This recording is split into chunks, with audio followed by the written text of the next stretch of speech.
Start recording. All right. Well, welcome to Fortran Bootcamp Day 1.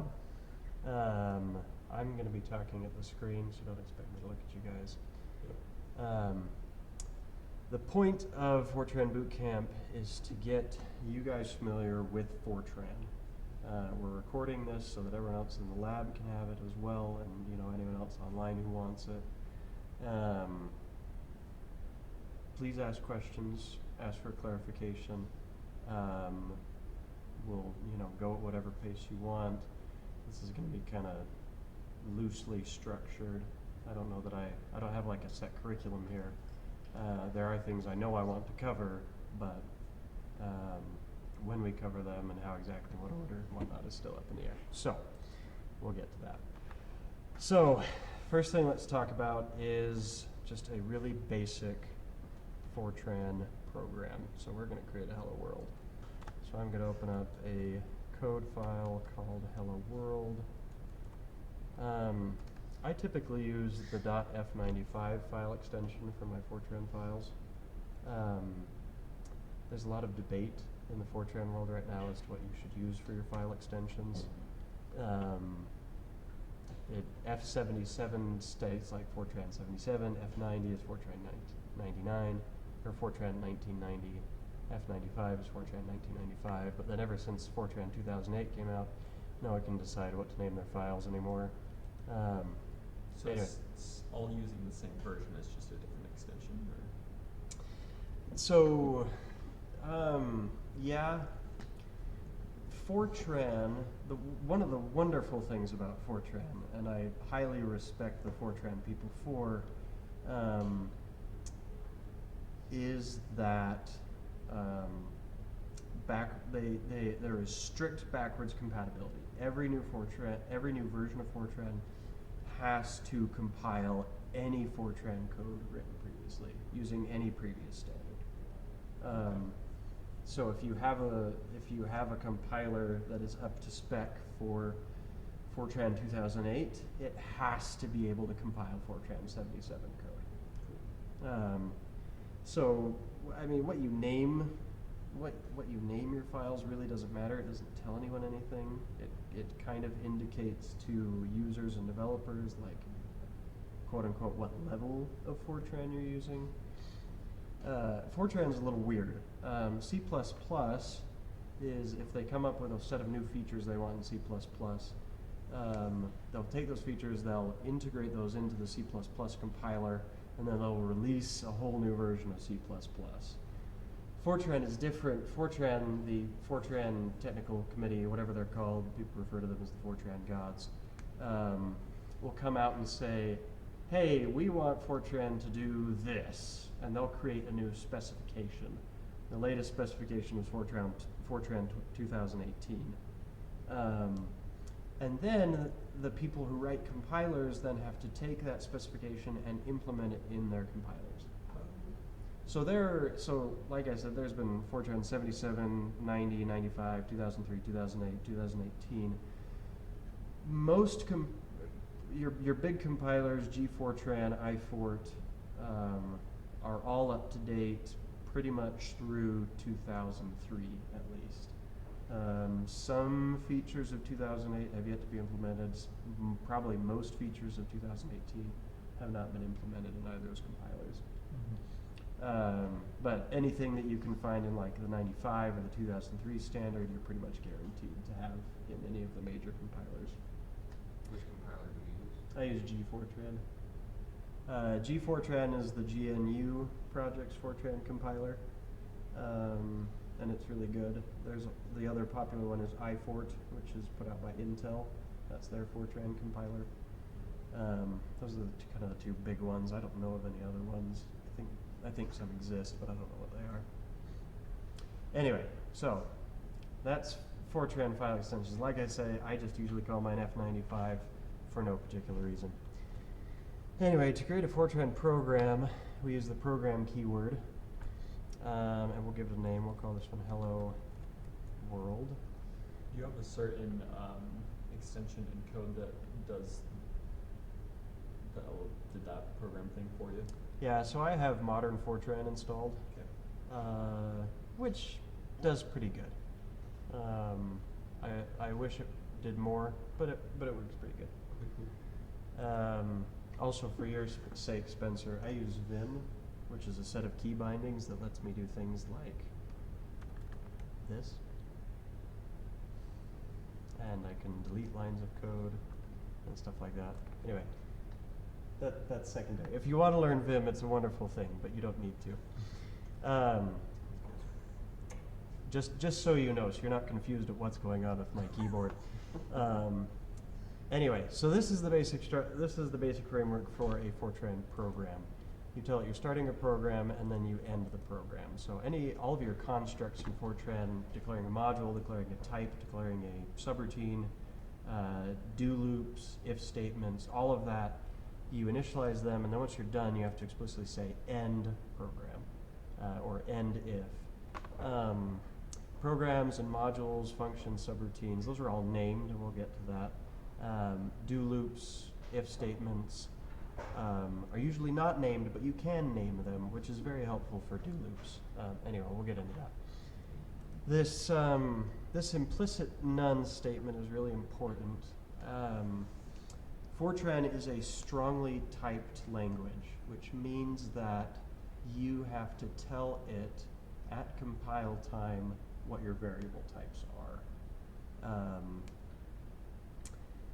Now, I guess I don't know if it's technically a strongly typed language, because if you don't, it can assume, and it will assume what your variable types are based on certain rules.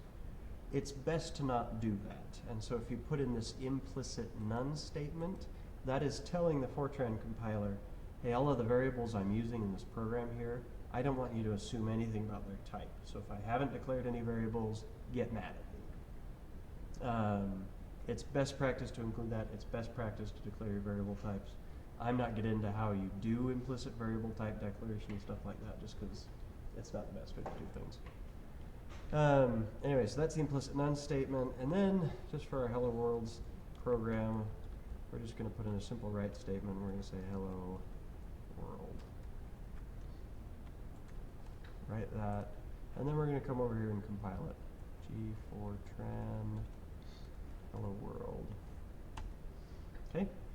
Fortran will by default specify your output file as a.out. And so if we run a.out, then we just get this little hello world there. Or a.exe on Windows. Or a.exe on Windows. I didn't know that. Or it's an exe file, not an out file on Windows. Oh, okay. That's good to know. Yeah, on Linux, exe files can be, or executables can be, have the out extension. Alternatively, if I wanted to call this something else, like I could tell it, hey, I want you to name the executable hello world.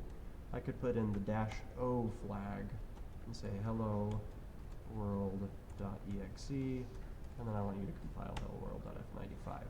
And now you can see that we have, this is my old executable, and this is now my hello world.exe that I compiled using that previous command. That makes sense? Okay, so going back to here, the write statement. Write is a little odd. Whatever you want to print out, you put after write. There are two arguments that go to write. The first one is where you want it to write to. If you put an asterisk, it'll just write to the terminal. If you put in an integer, then it'll write to a file. And we'll talk about that more later on. The second asterisk is a format specifier, or the second argument is a format specifier. If you just put in an asterisk, it will just figure it out for you, or you can give it specific rules. Let's maybe look at that real quick. So let's say I want a floating point number somewhere in my program. The keyword for floating point numbers in Fortran is real. Those are a real type. And let's call it x. And then I'm going to say x is equal to 1. And then let's print out hello world and x. So if I go back, recompile this. So now you see it's got hello world and it's printing out 1 there. Now, yes. Just making sure I understand what's going on with your reals : x. Is that just the declaring of what type of variable x is? Yeah, so if I want to declare a whole bunch of reals, whoops, not sure what I did there. Yeah, no, I'm not able to change. My Vim extension is giving me lip lately. Anyway, if I want to declare a whole bunch of reals, then I could just put all of those behind that real statement. Cool. Which is really nice. You don't have to have a separate line for every single variable you want to declare. If you've got variables that have the same type, then you can lump them together in the same declaration. Okay? So you can do a lot of those definitions just at the top of your, say, your main function within a code. Yes. And then you can go back and adjust things if you need to. Yeah. And the best thing to do in any block of code you've got, so like within a program or within a function, the first thing you really want to do is put in a comment that tells you what this does. Comments in Fortran are done using the exclamation point character. So I'll tell the programmer, what does this program do, and then I'll put in the implicit none statement, and then I'll declare all of my variables. It's best to do, I don't know if it's required, but it's best to declare all your variables up front and then get into your code. So if you're working down here and you find out, oh, I need another variable, come back up here and declare it, and then use it down here. Declare its type. Yes. Do you have to define it No. up there? Okay. No. So I can. This is just telling the compiler, hey, set aside a chunk of memory for a floating point number, and call it x. Okay.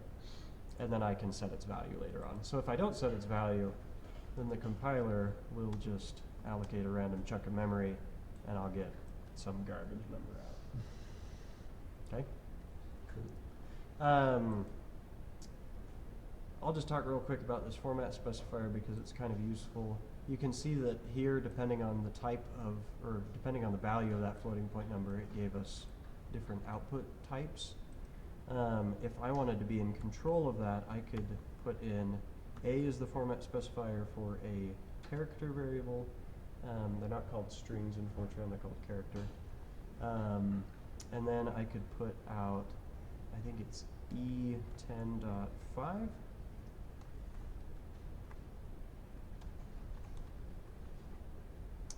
Which it's telling me that it can't. So if you ever try and print something out and Fortran gives you a whole bunch of asterisks, it's telling you, hey, I can't print out this using that format. So it's telling me, hey, I don't know what to do with that. So let's go back to saying x is equal to 1. There we go. So this is now saying, so putting in E, I've told it I want this in scientific exponent notation. I'm telling it I'm giving you 10 characters or 10 spaces in which to print the variable, and I want 5 decimal places, or I want 5 points after the decimal place. So I've got decimal point, there's my 5 characters, there's scientific notation, and it takes up 10 characters in all. So if I don't like how squished that is, no, I'm not remembering how that works now. I'll have to look that up. But you can use these format specifiers to set, where do you want the word printed out in your terminal output and stuff like that. I usually have to look it up, as you can tell by my lack of knowing what's going on right now. But usually just putting in the implied format is good enough. Okay? Especially with writing to the terminal. Yeah, especially when writing to the terminal. If you're writing to a file, then you've got to be concerned with how you're formatting things. Right. Especially if you're doing a formatted file like a CSV file or whatever. Or a JSON. Yeah, or a JSON. Writing a JSON, we have an extension for writing JSON, so you don't have to do that yourself. Thank heaven. Whoever came up with that extension, bless them.